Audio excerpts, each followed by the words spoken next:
En 2003 salieron a la luz casi 4.000 casos de abusos a menores, pero es solo la punta del iceberg. Se estima que se conoce tan solo el 58% de los que se producen. Infancia Rota desentraña el complejo mapa de sentimientos que experimentan las víctimas y provocan los agresores.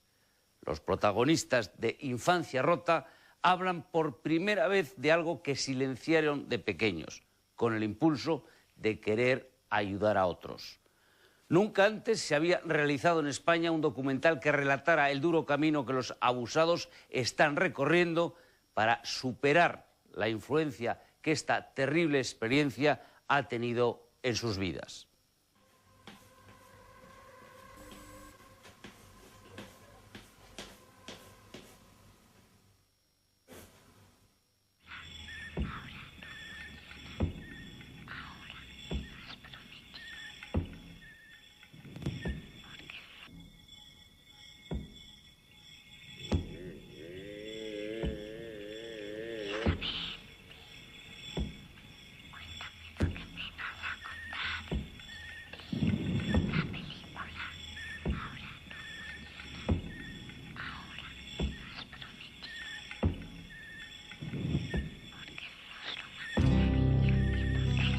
Sí, algo raro sabía que estaba ocurriendo, pero no le daba mucha importancia al tema.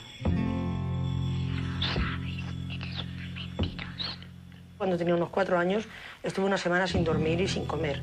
Estaba mal. Y yo pensaba que él decía el Papa, que echaba de menos al Papa. Yo pensé que era que lo echaba de menos. Y ahora, cuando ya me he dado cuenta de toda la realidad, me he dado cuenta que lo que tenía el niño era pues, una depresión. Empezó ahí la depresión.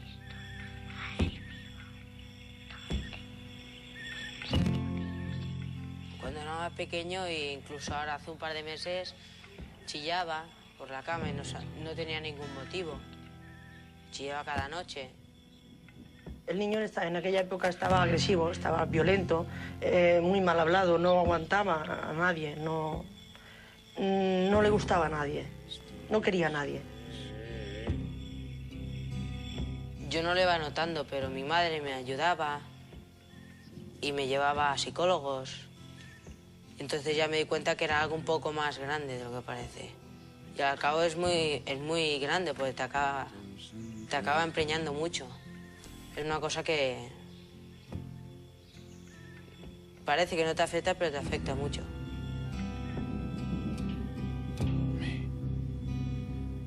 El niño poco a poco me lo fue soltando todo. Entonces cuando hicimos toda una película, yo ya le saqué todas las conclusiones, ya se atrevió a hablar abiertamente conmigo del tema. Pero pues fue durante 2 años lo que me costó sacárselo. Desde los 3 hasta los 7 años. Él con 3 años me dijo el papá me amoco. Pero como no hablaba muy bien y yo no sospeché esto. A veces hablaba por teléfono y decía, dile lo de los regalos, dile lo de los regalos. Y yo, bueno, pues le preguntaba que por qué esos regalos, que qué eran. Dice, no, que él, pues si se porta bien, le compro coches y le compro cosas. Me prometía que me iba a comprar cosas y yo lo hacía.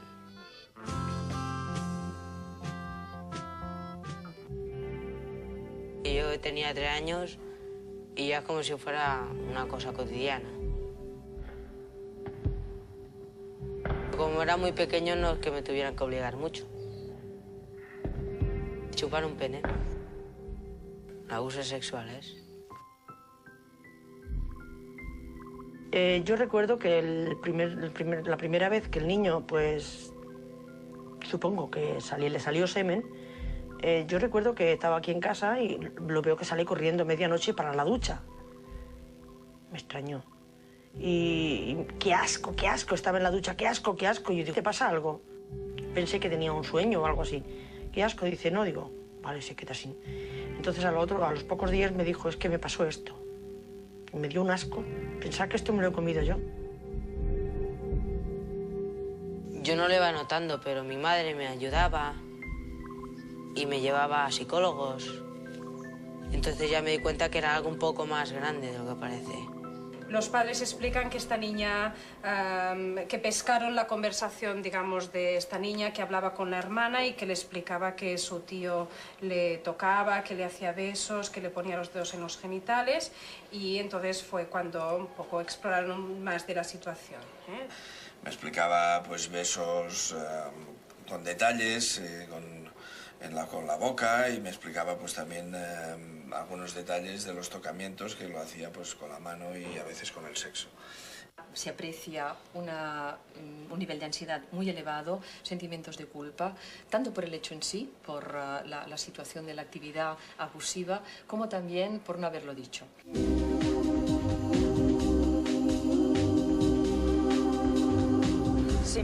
Si me atrevo, tendré que decir delante de unos adolescentes pues, que yo fui víctima de abusos y no sé qué voy a hacer, no sé si lo voy a decir o no, porque es otra vez un poco empezar de nuevo, ¿no?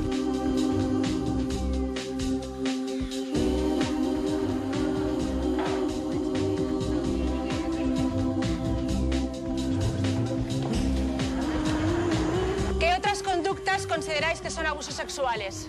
Aprovecharse. Aprovecharse de cualquier persona. En contra de su voluntad. Aprovecharse de alguien débil. Cuando un adulto se aprovecha de un menor y lo obliga a hacer cosas que no desea. Se empieza con masajes o se le empieza a acariciar y al principio eso al niño le gusta. Pero posteriormente la confianza es un factor muy importante. Yo siempre me he visto pues, una niña muy movida, muy extrovertida, que hablaba con cualquiera. A partir del abuso, la sensación que yo tengo es que me volví pues eso, más introvertida, más triste. Sobre todo la palabra es triste y confundida, ¿no? Luego recordé cuando llegó la adolescencia, así, ¿no? Todo eso, ¿no? Y me di cuenta que algo de lo que había pasado no era normal, ¿no? Que esas cosas no les pasa a todo el mundo, ¿no? Y empecé a ver, pues eso, ¿no? Algo raro. Me di cuenta de que, por ejemplo, yo con 7 años tuve una temporada que me hacía pis en la cama, y que chupaba mucho la sábana. O sea, no sabía ponerle un nombre a lo que había pasado. Siempre le tuve mucha manía al color rojo y yo no sabía por qué. Y bueno, y estaba ahí, en ese tema también. Él llevaba ropa interior roja granatosa. Te sientes cómplice. O sea, en el momento que yo me di cuenta pensé, pues, qué cosa más grave he hecho, ¿no? Y claro, ahora lo tengo que callar, ¿no? O sea, si mis padres se enteran, me matan. Mucha gente piensa o te preguntan, ¿pero te violó? Pues que da igual, o sea, es que tú te sientes igualmente violada. Yo no sé cómo es una violación penetrándote, ¿no? Pero es que igualmente te sientes así. Pierdes la inocencia en el sentido de que tú estás viviendo pues sexo. Y entonces es algo que no te toca a los 6 años. Entonces cuando yo me hice adolescente, me daba miedo el sexo, me daba miedo los chicos, me daba miedo ver un hombre desnudo en la tele. Me sentía muy atacada, ¿no? Me ponía muy a la defensiva. Entonces, claro, te da mucha rabia. Tienes mucha rabia dentro y lloras muchas veces, o en mi caso, ¿no? Porque dices, hostia, me han robado algo que era mío, solo mío, ¿no? O de cualquier persona, solo tuyo. Te quitan lo más íntimo, que es tuyo, ¿no? Tu intimidad. Te la roban. Te la quitan sin preguntarte si puedes o no puedes, ¿no? El sexo siempre tiene que ser consentido, con la persona que tú quieras o que no quieras, pero consentido, ¿no? Y cuando te pasa algo así, pues simplemente te lo han robado. Y ya no lo puedes disfrutar a tu manera ni descubrir a tu manera, ¿no? Es que llega a ser agónico, es que llega a ser Bueno, yo de hecho en la adolescencia pensé en el suicidio. A lo mejor hay gente que no tiene trauma por este tema, por el tema de los abusos. Pero a mí sí me marcó bastante, me ha marcado bastante. Bueno, de hecho me sigo emocionando, ¿no? Pero claro, es que está ahí. Es el tatuaje que te va a quedar, ¿no? O sea, hay gente, por ejemplo, que con este tema se hace más promiscua, digamos, y hay gente que como yo, pues no, te apartas, tienes miedo y hasta que no descubres, hasta que no encuentras una persona con la que realmente te sientes segura, que te entiende, que pues entonces no te dejas ir, ¿no? El problema de Eva a nivel de pareja a mí me ha supuesto mucho esfuerzo, mucha dedicación también y mucho estar a su lado. Ha habido momentos muy difíciles. Ella lo que era el acercamiento, lo que eran las caricias, lo que era el estar pegados, lo rechazaba. A mi madre se lo dije con 19 años. Yo ya no podía más. No podía más, empecé a llorar, se lo dije y bueno, mi madre también empezó a llorar y... Abrazarte, fue mi sentimiento, ¿no? Tú lo sabes. Fue el sentimiento de abrazarte y acariciarte y quedarme callada. O sea, no podía reaccionar. Ya estaba harta de llevar esa mochila ahí de mierda, ¿no? Digo que no, que ya es hora de que lo sepan y ya está, mira, que salga la cosa por donde salga, ¿no? Y se lo dije a mi padre, pero tampoco pasó nada. De sobrepaso, yo creo que se quedó mudo, no supo qué decirme. Y claro, no sé lo que piensa. Bueno, pero el Papa pues se expresó conmigo. Su sentimiento fue de mucha rabia, impotencia. Lloró como un niño, quiero que eso te quede muy claro, que nos abrazamos los dos y lloró como un niño y dijo que a su niña, ¿por qué le tenían que hacer eso? Que por qué le tenía que haber pasado a su niña. Entonces él no quiere hablar contigo simplemente porque eres su niña. Porque se emociona. Porque eres su niña.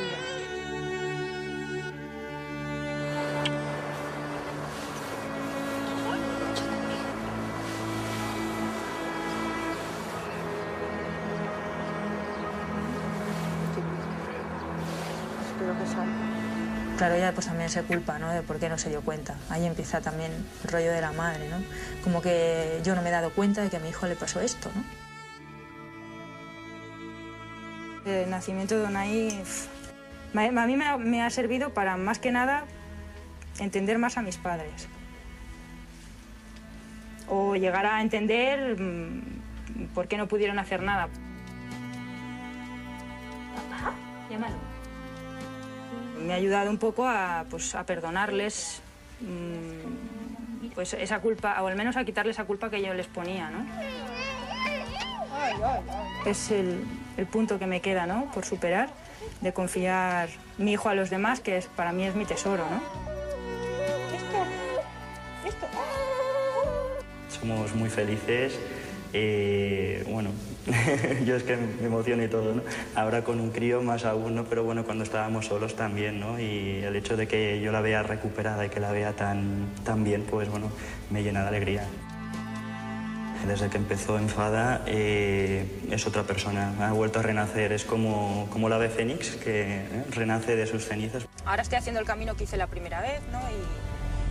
Y qué diferencia, porque la primera vez que fui pues casi no me atrevía, la verdad que me temblaban las piernas, no sabía muy bien qué iba a salir de todo aquello porque tenía mucho miedo a que se abrieran heridas.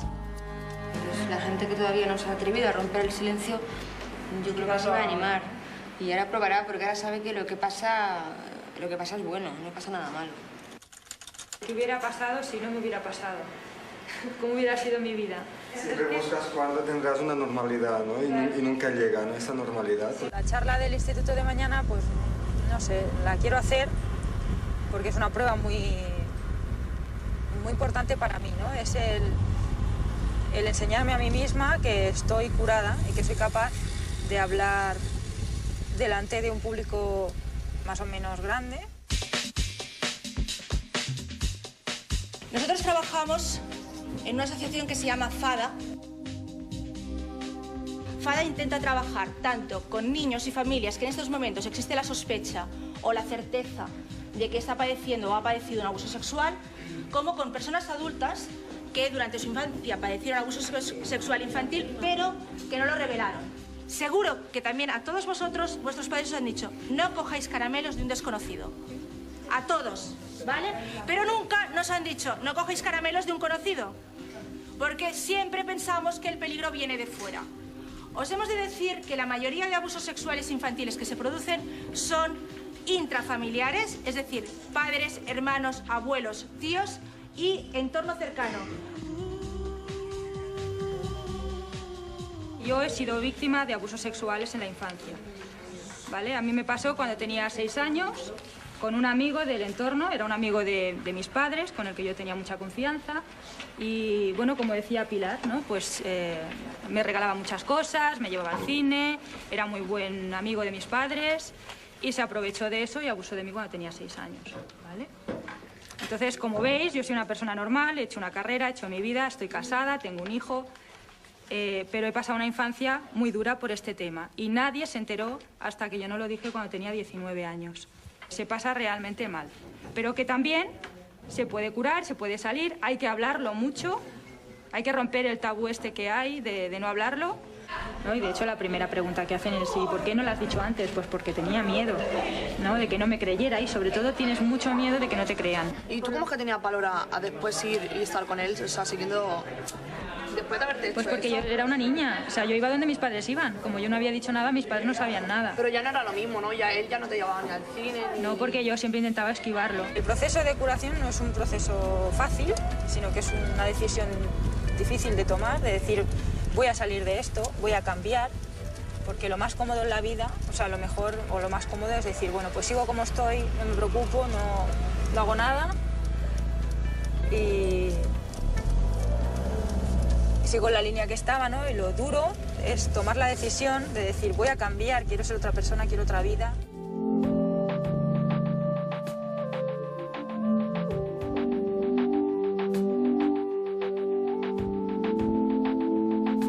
Después de muchos años de silencio, he decidido recordarte lo que hace muchos años hiciste conmigo. ¿Qué por qué? Pues porque todavía hoy sigo sintiéndome sucia e insegura. Me resulta muy doloroso verte. Por tu culpa, mis únicos recuerdos de infancia son tus abusos.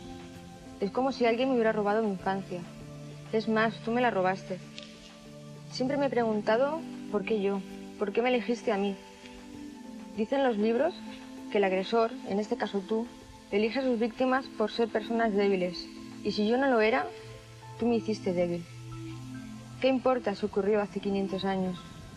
Ha influido en mí todo este tiempo. Importa muchísimo. Es mi vida.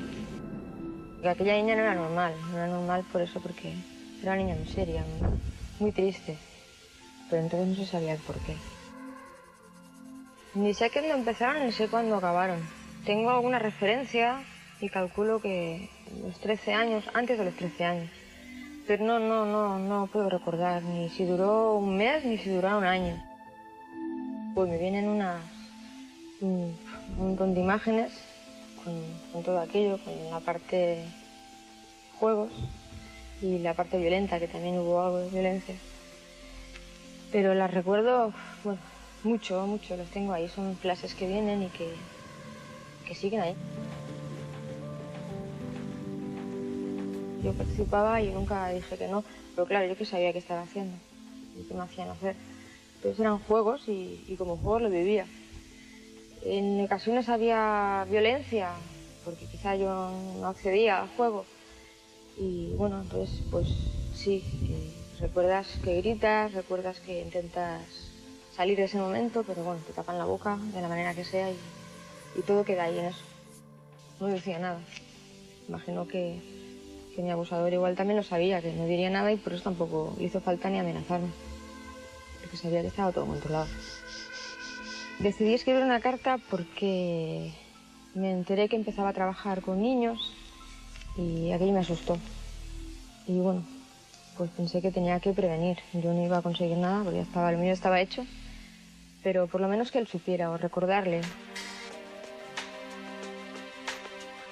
No, yo nunca he compartido mis cosas con nadie, ni lo bueno ni lo malo. Me lo he callado yo todo, sobre todo lo malo. Y claro, era una bolsa que se iba llenando de todo. Pero bueno, empezamos a vaciarla ya. Cristina para mí es una persona que me ayudó a salir de un problema que nos une a las dos. En un momento de mi vida que pues tenía bastantes problemas, nos escribimos, yo escribía a todo el mundo y bueno, Cristina coincidió, bueno, que nos llevamos muy bien y se abrió conmigo de una manera muy especial Y bueno, es mi hada madrina. Con Eva fue un feeling así, fue un flechazo con Eva, fue un contacto muy rápido, muy directo y con ella tengo una relación, vamos, tremenda. Tenemos una conexión profunda de esencia, pero nuestras realidades son totalmente diferentes. Nos entendemos a nivel subterráneo, ¿no? La verdad es que es muy difícil encontrar una persona que te entienda. Claro, es que contactas mucho y son muchas cosas que te unen. Tenemos unos patrones de conducta muy similar. Acciones autodestructivas, falta de autoestima, depresiones o eso, mucha desconfianza. Es un reencuentro con Cristina que me hace mucha ilusión y bueno, también tengo ilusión por montar una asociación como Fada en Vigo y estoy muy ilusionada. Cristina ya no es la Cristina que era antes, ya no. Aquella Cristina ya apenas conozco nada de ella. Ha cambiado mucho, a mejor, y un ejemplo es el estar aquí hoy, pues, guardando mis cosas en mi casa, en mi propia casa. Al encontrarme con esta asociación, con Cristina, pues hice cosas que a lo mejor nunca hubiera hecho en mi vida, pues moverme, es la tercera vez que vengo a Barcelona. Ahora estoy embarazada de 8 meses y estoy aquí, vengo porque es la vida, ¿no? Es una necesidad de salir adelante y yo necesito venir. El grado de parentesco influye bastante, ¿no? Sobre todo los abusos, si son intrafamiliares o extrafamiliares, puede jugar un papel importante en la culpa de la familia.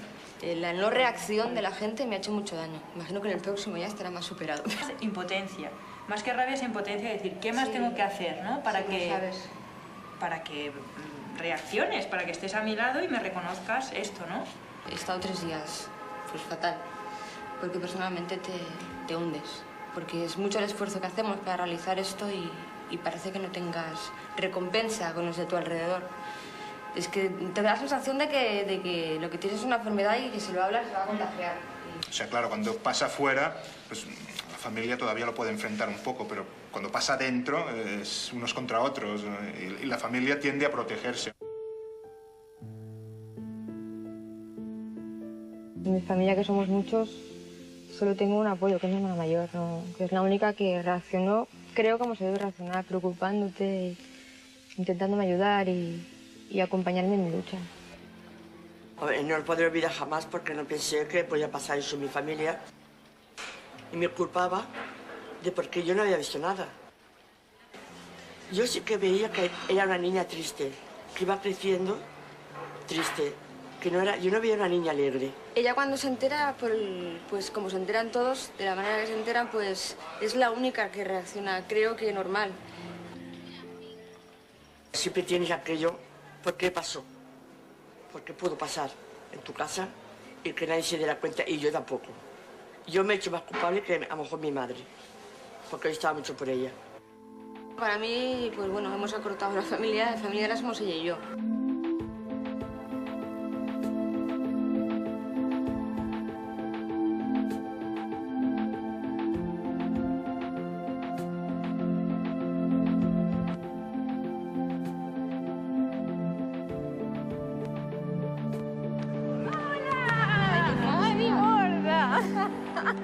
¡Ay, mi gorda preferida! ¡Oye, gorda nada, para ti! ¿Te acuerdas cuando nos empezamos a escribir por email y demás y empezábamos a hablar y coincidíamos en muchas cosas? Me tiraba por los barrancos, entonces me iba con un tío por ahí o hacía cosas raras. O sea, raras, pero que eran para perjudicarme y hacerme daño a mí misma. Porque quizá era la manera de encontrar el calor de alguien, ¿no? Por ejemplo, en mi caso era un sexo muy gratuito, ¿no? Es saber que después de un te quiero viene un acto agresivo o viene algo que no es agradable. Entonces creo que lo tengo todo relacionado a aquello, ¿no? Claro, luego el castigo era el abuso. No, yo en mi caso rechazaba relaciones que implicasen mucha emotividad porque sabía que yo era negra, un poco negra, ¿no? Pues estoy avanzando mucho, me siento mucho más segura, mucho más fuerte para iniciar cosas que antes ni me había pensado. He hecho con mi vida, lo que me quede de vida, por ser feliz y y por tirar adelante. Y eso es pasado y como tal lo quiero dejar ahí. Quiero tirar a la cloaca. Quiero tirar al váter, tirar la cadena y que desaparezca.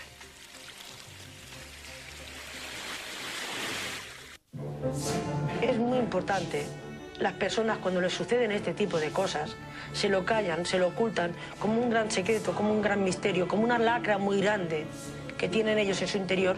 Y no, mi intención en salir en este documental es decirle a estas personas que no dejan de ser víctimas, que tienen derecho a la felicidad, tienen derecho a la vida y que solamente lo van a conseguir gritando a los cuatro vientos quién le ha hecho daño, el por qué y cuándo.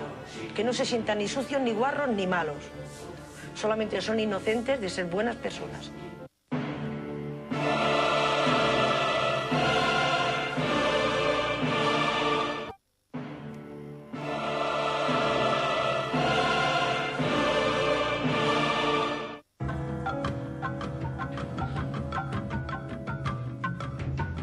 Yo le he enseñado todo lo que sabe. ¿Por qué no iba a enseñarle también a nosotros? Es mejor hacerlo con mi propia hija. La niña me trató más como un marido de lo que lo hizo. Pero a mí lo que me choca es que los demás sean tan permisivos con esta banda de gente que no tienen ninguna especie de escrúpulo en amargarles la vida a los demás. O sea, es que... Sure, I was lost. Terminé la universidad con 21 años y enseguida quise marcharme de casa de mis padres porque era un ambiente muy difícil para mí, muy duro de aguantar. Y fue la primera vez que yo noté realmente que estaba controlando mi vida.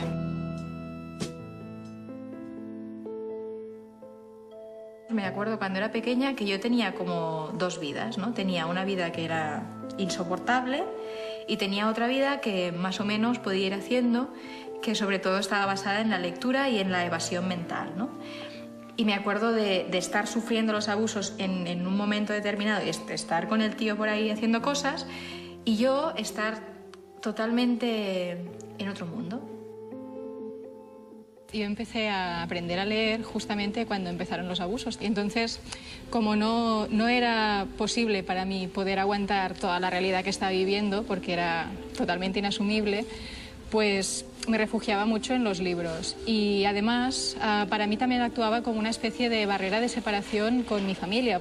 Era como una forma de decir que yo en realidad no pertenecía a todo ese mundo, ¿no?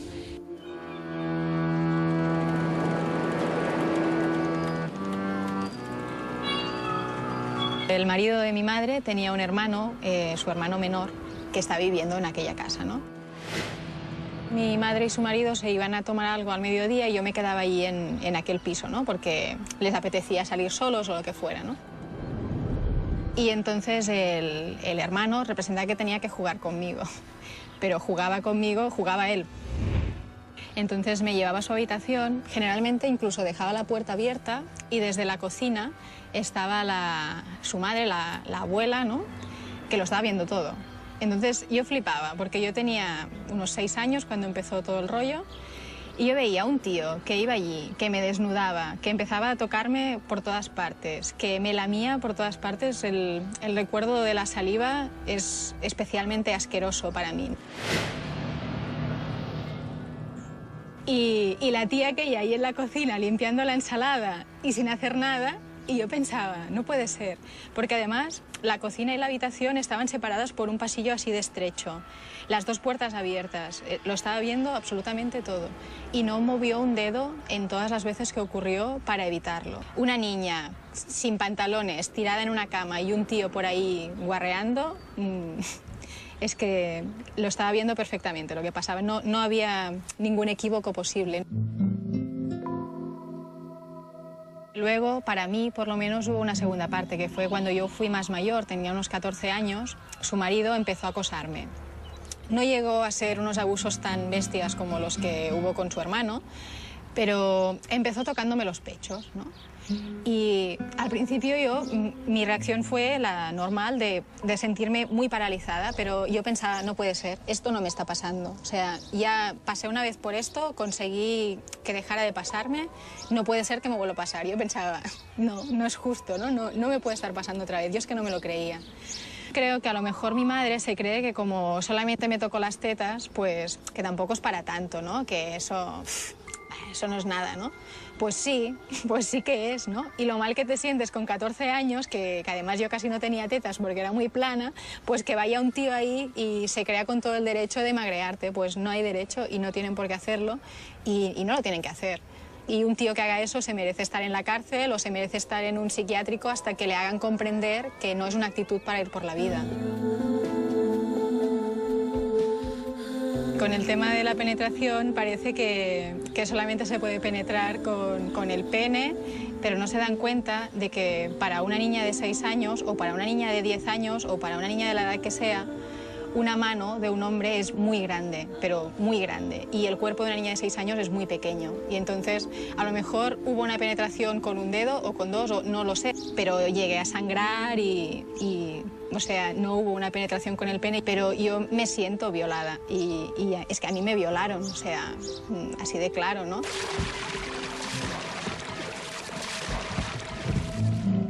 Mi madre me ha echado muchas veces en cara, en vez de echarle en cara al agresor que me violara, me echa en cara a mí que no lo dijera, ¿no?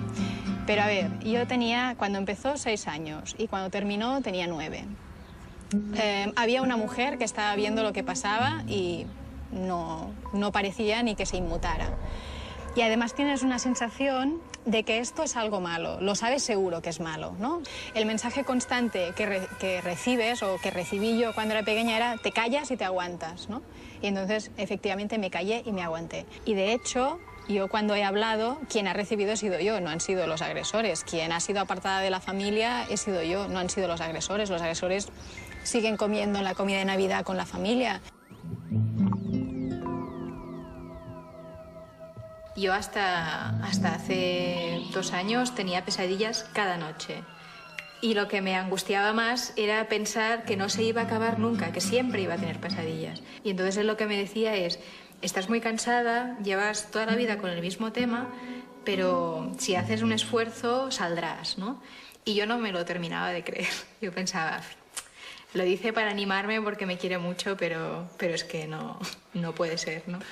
Y entonces fue cuando conoció a Fada y supongo que ella vio que ya era una cosa distinta, yo lo vi y yo enseguida me lo creí. Cuando lo dices, total, todo el mundo pasa de ti, todo el mundo te dice que te calles y todo el mundo te dice que... ¿Esto quieres decir que no te lo estás imaginando? ¿No será que estás un poco paranoica? ¿No serás tú que...? No lo asumes así, pero te lo hacen asumir. O sea, no sabes por qué, pero tú te sientes partícipe de aquello. Pude hablar con mi madre, ¿no? Ya un día la invité a comer y pensé, no salimos de aquí hasta que no salga todo, ¿no? Yo, por ejemplo, desde el momento en que lo saqué fuera y lo afronté y dije, bueno, mi vida es mi vida y los demás, cada uno que viva la suya, yo he mejorado muchísimo, mi vida ha mejorado muchísimo.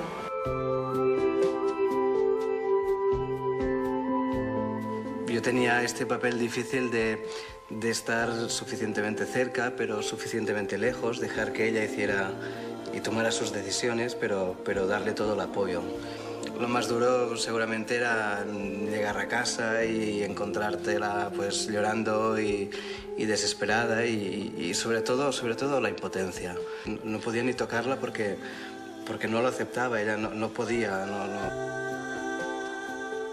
También es un privilegio para la pareja poder demostrar a la persona que quieres que la quieres, ¿no?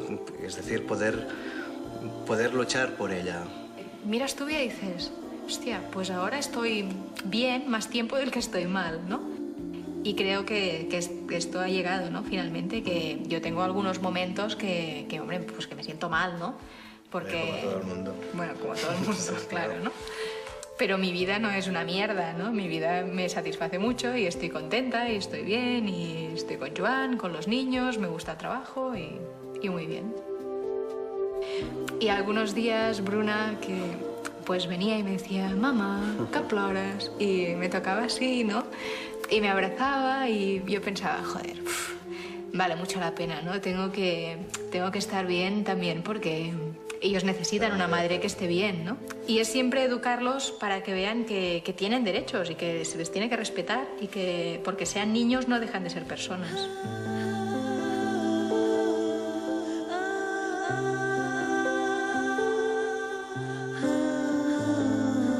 Pues es una pregunta que la hacen muy a menudo y sobre todo siempre estás con lo mismo, ¿por qué no dejas el tema ya? Olvídate, te pasó cuando eras muy pequeña. Y a mí a veces me parece que es como pedirle a alguien que ha tenido un accidente de tráfico y ha perdido una pierna, decirle que deje de cojear, ¿no? Decirle, pero si te pasó hace mucho tiempo, cojo, ¿no? Es pedirnos algo que simplemente no podemos hacer, porque ¿cómo no te va a afectar que te violen cuando tienes 6 años? Es que por cojones te tiene que afectar, ¿no? Tendrías que ser una piedra para que te afectase, ¿no? Tapemos toda la mierda y así no existe, ¿no? Es como estos grandes sitios donde apilan la basura, ¿no? Que si están lejos y no los vemos, pues es como si no existieran. Y por eso te piden que te olvides. Y no te otorgan el derecho de curarte, porque si lo callas no te curas. Para mí el proceso real para curarme ha sido controlar yo mi vida, es lo más importante. Yo creo que he ganado, en el sentido de que controlo mi vida, que hago lo que quiero, decido lo que hago. Por ejemplo, participo en este documental que a mi familia no le va a gustar nada, pero creo que es muy importante que se hable.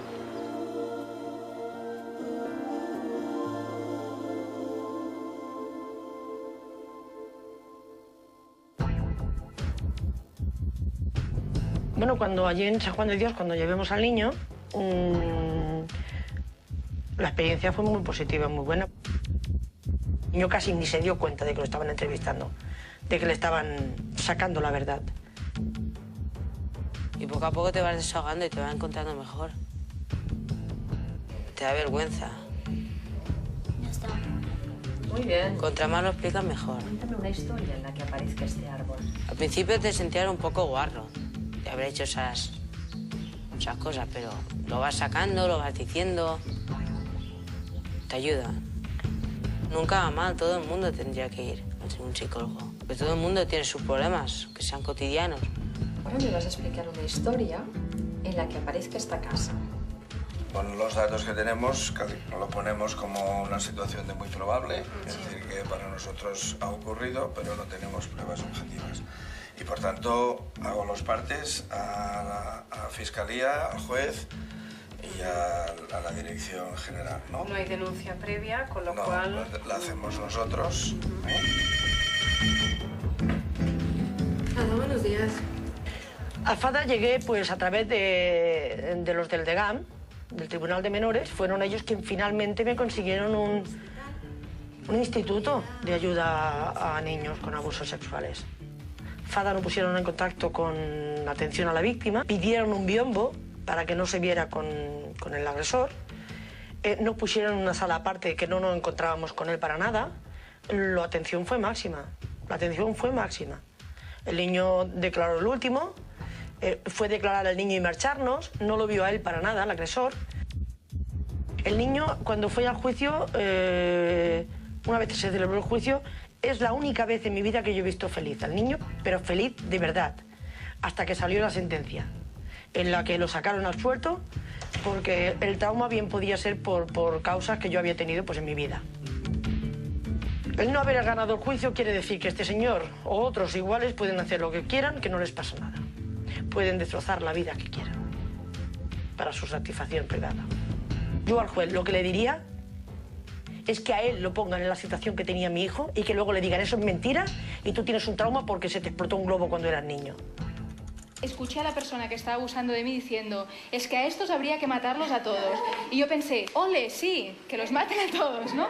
Pero que tendrían que cambiar, no tendría que prescribir para empezar, porque cuando estamos en condiciones de poder denunciar, en el caso que queramos, los que queramos, no podemos hacerlo ya porque ya ha prescrito. Pero incluso aunque no hubiera prescrito, Yo, ¿cómo lo demuestro? Tengo 2 hijos, tengo 26 años, he tenido relaciones sexuales voluntarias, evidentemente satisfactorias, con otras parejas. Yo, ¿cómo demuestro unos abusos que ocurrieron cuando tenía 6 años? Es que hace 20 años de esto, ¿no? Es absurdo, no lo voy a poder demostrar físicamente.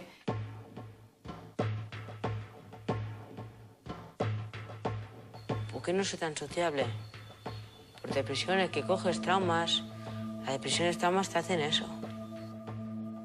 Te gusta más estar en casa, no tienes muy buen humor, eres más triste y no te llevas muy bien con los amigos, no tienes muchos amigos, haces cosas muy raras.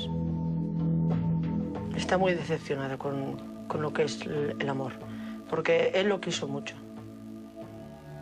Lo quiso mucho, era su ídolo, lo tenía idolatrado. Yo creo que accedió a sus juegos por eso, porque lo tenía idolatrado. Y el niño se llevó un duro golpe, y ese duro golpe pues lo arrastrará mientras viva. Hay hijos que no conocen a un padre, pero le queda aquello como diciendo, sé que tengo un padre, algún día lo conoceré. A él esa esperanza la tiene muerta. Saber lo que ha hecho, que ha abusado de mí, que si quiere irse que se vaya con una mujer, que sea su novia, sea su mujer, pero que busque a un niño antes que a una persona adulta o no sé. Y le quería porque era mi padre, era mi padrastro y le quieres como una persona. Pero cuando ya has ido más adelante y sabes lo que es esa persona, no la quieres tanto. Y era pequeño, no sabía que era él.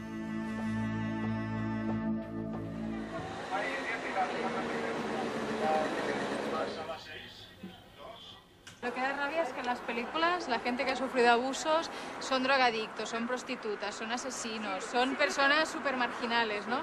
Y nos miras a nosotros y dices, hombre, tan marginales tampoco somos, ¿no? Supongo que hay películas que tocan los abusos más impactantes que esta. Es como que porque has sufrido abusos te vas a hacer homosexual, no. Pero para mí no es la realidad. Esta que haya un poco la frase de a un niño no se le quiere, se le abusa, ¿no? Aún hoy me asombro al escribir estas líneas. Estoy sumido en la perplejidad y la extrañeza. Puedo decir la verdad. Esa verdad que jamás pensé que saliera de mis labios. En algún momento de mi vida murió el niño que había en mí. No recuerdo la fecha exacta. Tan siquiera sé si sucedió de repente o fue una muerte lenta. Donde no albergo duda es sobre quién fue el culpable ni el motivo por el que mi vida es lo que es. Por ese motivo murieron muchas partes de mí que no he logrado recuperar, al menos todavía. Mi abusador fue mi propio padre, entre una edad que puede ir desde los 6, 7 hasta los 14, 15. La edad en que empezó es más difícil porque el abuso siempre es una cosa muy premeditada que transgrede la frontera del cariño a otra cosa que no lo es. Y eso el niño lo tiene muy difícil, ¿no? de definir. Te resulta muy complicado, ¿no? El definir cuando es un abuso, además que el niño no tiene el concepto de abuso. Tienes 5, 6, 7 años, tú no piensas están abusando de mí. Vives eso como un hecho que igual piensas que lo vive todo el mundo.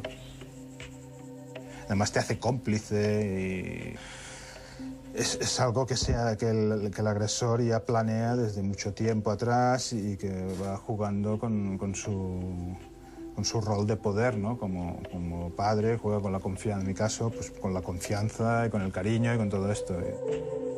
Entonces, pues eso cuando eres niño lo que pasa es que tú eres una persona dependiente de tu familia, como es lógico, como todo niño. Entonces, si tú bombardeas tu propio barco, pues te hundes con él. O sea, yo creo que este es el sentimiento que puede tener el niño.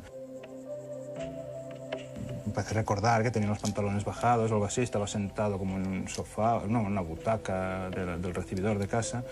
Y entonces, era una casa de 2 pisos, y entonces mi madre bajaba. Y claro, mi padre desapareció y me quedé ahí, me tapé con un periódico, no sé qué. Y bueno, curioso, ¿no? El pánico a ser descubierto, cuando en realidad sería la liberación, ¿no? Que me descubrieran. Pero yo no quería que me descubrieran. no sé, yo quería ocultar lo que no sé... O sea, es curioso cómo actúas de cómplice, cómo asumes esa culpa.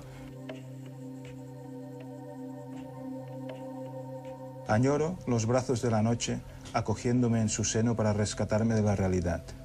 ¿Cuántas veces no me hubiera quedado para siempre en su regazo? Pero la noche siempre me devolvía la realidad. Y por un momento, solo por un momento, pensaba que tal vez despertara en otro hogar, corrigiéndose ese terrible error de haber nacido en el lugar equivocado. Realmente escribir este libro ha supuesto quitarse un gran peso de encima y poder enfrentarse a algo que se había mantenido oculto durante muchos años. Cuando estuvimos muertos, creo que sí que refleja nuestra realidad, ¿no? Este gran secreto es como un agujero negro en el que todo cae, ¿no? Y tu propia vida, es todo mentira, es todo falso, no eres tú, no eres... Es como vas con una máscara por la vida. Para mí es mucho peor las consecuencias que tuvo que lo que viví. O sea, a mí mi vida hasta los 38 fue un desastre. Un desastre total, ¿no? Muchos problemas que después y solo después he entendido que estaba asociado a eso. Yo estaba bien alimentado, estaba bien cuidado, ¿no? Pero interiormente pues estaba muy mal tratado. Pero es algo muy interior, entonces hay una tristeza interior que tú escondes, es una sensación de ser distinto, de estar estigmatizado, como dicen algunos, ¿no? Que lo llevas en la frente escrito, he sido abusado, ¿no? Yo tenía unos 20 años cuando empecé a jugar. Al principio pues como cualquier persona puede hacerlo, no tiene por qué ser un problema, ¿no? Pero en mí se convirtió en un problema. Y de hecho, desde el día en que dije que sufría abusos sexuales, no he vuelto a jugar más ni a tener ningún solo problema con el juego. Me puse a hacer un crucigrama y con el tiempo pues empecé a hacerlos más grandes, hasta que un día me planteé, ¿usted cuál debe ser el más grande del mundo? Y mi gran reto fue hacer el más grande del mundo. El crucigrama, el encerrarse en uno mismo, la ludopatía, todo responde a un mismo patrón. Todos los pensamientos giran en torno a un mundo que te construyes tú, es un mundo cerrado. Pues pensé en la posibilidad de hacer un foro donde solo estuviera gente que hubiera pasado por este problema. Y fue entonces pues, cuando lo puse en marcha. Porque había mucha gente que no tenía acceso a ningún otro medio porque no hay centros especializados en este tema. O sea, la liberación es contarlo, sea a los 20, sea a los 25, sea a los 50. A mí me ocurrió a los 38, o sea que... Y lo que hay que procurar es que esa víctima no continúe siendo víctima hasta los 60 años. Hasta los 38 años no sabía qué me pasaba. Yo no lo sabía. Yo no sabía que los abusos tenían nada que ver con mi vida. Sabía que mi vida era una mierda, pero yo no lo asociaba con los abusos. Jamás. O sea, no lo pensé. Jamás. Ves todo el daño que se llega a hacer y todos los recursos que estamos dedicando a superar esto, que los podríamos estar dedicando a cualquier otra cosa y estudiar 3 carreras con la misma energía que estamos dedicando simplemente a dejar de tener pesadillas, ¿no? Marta, con su obstinación ilimitada, se propuso, cual Miguel Ángel, esculpir una figura con forma y sentido a partir de un material que parecía irrecuperable, tosco e imposible de moldear, o sea, yo. Marta, antes de que le confesara los abusos de que fui objeto, me propuso un día que tratara de definir a mi padre. Me instó a que le contara algo que hubiera aprendido de él. Me quedé un rato pensativo y no supe qué responder. El día en que le conté a Marta el tema de los abusos, llevaba ya pensándomelo pues 4 o 5 días, ¿no? El detonante fue la ludopatía una vez más. O sea, lo que hice fue llamarla por el móvil y le digo, tengo que contarte algo cuando llegue a casa. Entonces ya me obligué. Y a partir de ahí se desencadenó todo ya. Me vino de golpe toda la rabia y todo lo que estábamos pasando y todo lo que había sucedido. Y cuando lo dije de forma gráfica. Mire, me acaba de explicar su hijo lo que le hizo. Está muy mal. Ha estado muy mal. No han ayudado para nada.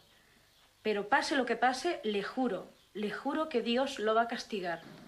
Entonces la madre lo oyó y dijo, ¿pero cómo? ¿Pero qué dice Marta? ¿Pero cómo? ¿Qué dice? ¿Pero qué está diciendo? Entonces el padre lo oyó y dijo, esto es para mí. ¿Y ahora se acuerda este? Y después de eso lo negó. Y cuando habló con su hijo le dijo el padre, si era un juego. Sí, el parchís, dijo este. Y entonces cortó la conversación y la madre ya no hubo ninguna duda y hizo confesar al padre y que se lo confesara a los otros hijos porque ella también dudaba. Mi padre al final confesó que, bueno, que le tenía que explicárselo, que se lo explicaría, que era muy duro y que no sé qué, no sé cuánto. Y bueno, a partir de ahí, digamos que se derribó el muro de yo no he hecho nada.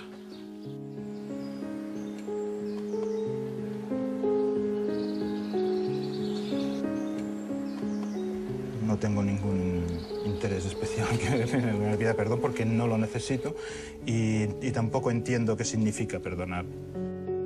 El único perdón que tengo que otorgar es el mío, a mí mismo, al niño que fui, ¿no? Ese es el que tengo que perdonar y darle la oportunidad, ¿no?, de reencontrar todo lo que no encontró en su momento. El silencio es la tumba. Hay que romperlo como sea, hay que buscar el camino para romper ese silencio. Y aquella vez que nos fuimos, queríamos hacer el camino más largo y nos perdimos. Lo hicimos largo y tan largo. Luego tuvimos que subir a pie y mira cómo lo encontramos. Como ahora, te pierdes, pero siempre hay un camino que puedes encontrar en la vida. La palabra clave es futuro.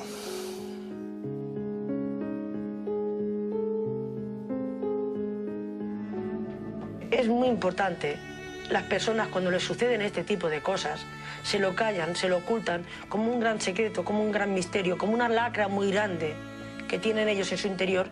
Y no, mi intención en salir en este documental es decirle a estas personas que no dejan de ser víctimas, que tienen derecho a la felicidad, tienen derecho a la vida y que solamente lo van a conseguir gritando a los cuatro vientos quién le ha hecho daño, el por qué y cuándo.